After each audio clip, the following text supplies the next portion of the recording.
അപ്പൊ ഞാൻ ഇപ്പൊ ഈ വിവാദം ഉണ്ടാക്കുന്ന ശ്രീ രാഹുൽ ഗാന്ധിയുടെ അടുത്ത് എനിക്ക് ചോദിക്കാനുള്ളത്, അന്ന് ജനറൽ നരാവന് തോന്നി എനിക്ക് ഫയർ ചെയ്ത് ഇവരെ 4 ടാങ്ക് വരുന്നുണ്ട്, ഞങ്ങളെ റോക്കറ്റ് ലോഞ്ചേഴ്സ് ഉണ്ട് അവിടെ, ആ റോക്കറ്റ് ലോഞ്ച് 4 റോക്കറ്റ് ലോഞ്ച് വെച്ച് 4 ഈ ടാങ്കിനെ അങ്ങ് ബ്ലാസ്റ്റ് ചെയ്യാം, ബേസ്റ്റ് ചെയ്യാം എന്നുള്ള രീതിയിലായിരുന്നെങ്കിൽ, അവിടെ യുദ്ധം തുടങ്ങിയിരുന്നെങ്കിൽ ഇതിന്റെ ഉത്തരവാദിത്തം ആര് ഏറ്റെടുത്താനെ? പ്രൈം മിനിസ്റ്റർ മോദി തന്നെയായിരുന്നു ഏറ്റെടുക്കാനുള്ളത് അല്ലെ? ഇപ്പൊ എന്തൊരു കാര്യത്തിലും വന്നാലും അത് അവസാനം വന്ന് നിൽക്കുന്നത് അന്നത്തെ ഗവൺമെന്റിന്റെ പുറത്താണ്.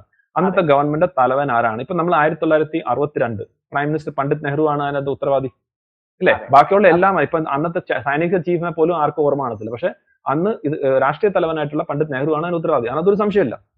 ഇതുപോലെ 1971 നമ്മുടെ ഫീൽഡ് മാർഷൽ മാനിക് ഷെക്കോട്ട് പറയുന്നത്, നിങ്ങൾ ഇന്ദിരാഗാന്ധി വളരെ ബോൾഡായിട്ട് വളരെ കറക്റ്റ് ഡിസിഷൻ എടുത്തെന്നാണ് എല്ലാവരും പറയുന്നത്. ഇതുപോലെ 99 അടൽ ബിഹാരി വാജ്പേയി തന്നെയാണ് ഡിസിഷൻ എടുത്തത്. ഇനിയിപ്പോ surgical strike, prime minister Modi, Rajiv Gandhi മാൽദീവ്സിൽ നടന്ന ഓപ്പറേഷൻ. അപ്പൊ അത് ഓപ്പറേഷൻ സക്സസ്ഫുൾ ആയി കഴിഞ്ഞാൽ അത് രാഷ്ട്രീയ തലവന്റെ തലപ്പുറത്തനാണ്.